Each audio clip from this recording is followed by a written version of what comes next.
السلام علیکم friends, welcome to history house. دوستو، آج میں آپ کو سلطنت عثمانیہ کے 33ویں اور آخری سلطان عبدالحمید کے بارے میں بتاؤں گا، جنہوں نے اپنے دور حکومت میں بہت سے اندرونی اور بیرونی سازشوں کا مقابلہ کیا اور ان تمام سازشوں کے آگے نہ جھک کر اسلام کا نام روشن رکھا۔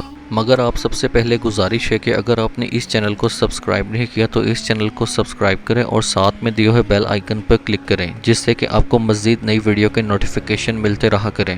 عبدالحمید ثانی 21 ستمبر 1842 کو استنبول میں پیدا ہوئے۔ انہوں نے اپنا بچپن اور جوانی 1839 میں شروع ہونے والی سلطنت عثمانیہ میں اصلاح کا ایک دور تنظیمت کے ذریعے گزاری۔ وہ ایک پڑھے لکھے شخص تھے جو فرانسیسی، عربی اور فارسی سمیت کئی زبانیں بولتے تھے۔ اپنے چچا سلطان عبدالعزیز کے ساتھ یورپ اور مصر کے راستے سفر کیا، جس سے وہ دنیا میں اپنا ویژن وسیع کرنا چاہتے تھے۔ وہ پیانو بجانا جانتے تھے اور ایک باصلاحیت بڑھئی تھے جو کہ خود فرنیچر بنانا جانتے تھے۔ عبدالحمید دوم نے 33 سال تک سلطنت عثمانیہ پر حکومت کی۔ جب انہوں نے 31 اگست 1876 کو تخت سنبھالا تو گھر اور بیرونی ملک دونوں خطرات کی وجہ سے سلطنت کو شدید کشیدگی کا سامنا کرنا پڑا۔ اسی سال وہ تخت نشین ہوئے۔ 23 دسمبر کو انہوں نے سلطنت عثمانیہ کے پہلے آئین پر دستخط کیے، جسے قانون اساسی کے نام سے جانا جاتا ہے۔ انہوں نے آئینی حکومت کی بنیادیں بچھائیں۔ انہوں نے خارجہ پالیسی پر سبقت لے لی۔ انہوں نے دنیا بھر میں سیاسی پیش رفت کا قریبی سے سراغ لگایا۔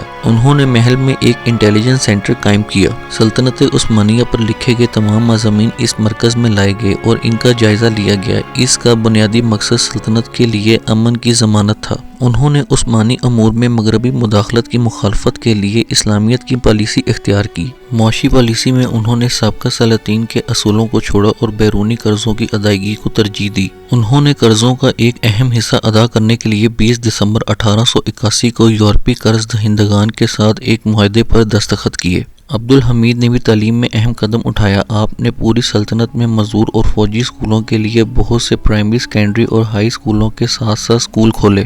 بعدازاں استنبول یونیورسٹی کے نام سے مشہور دارالفنون کی بنیاد 1900 میں رکھی گئی۔ انہوں نے ایک عام شخص کی زندگی گزاری۔ وہ ایک فراخ دل انسان تھے جو ریاستی امور کے ساتھ ساتھ اپنی عوام کے فائدے کے لیے ضرورت پڑنے پر خود اپنی رقم خرچ کرتے تھے۔ اپنی رقم کا استعمال کرتے ہوئے انہوں نے سلسلہ اطفال ہسپتال اور نرسنگ گھر تعمیر کیا۔ دونوں آج بھی استنبول میں کام کر رہے ہیں۔ 1900 میں انہوں نے سعودی عرب کے شہر حجاج کے ذریعے دمشق کو مکہ اور مدینہ کے مقدس شہروں سے ملانے والے ریلوے کی تعمیر کا حکم دیا۔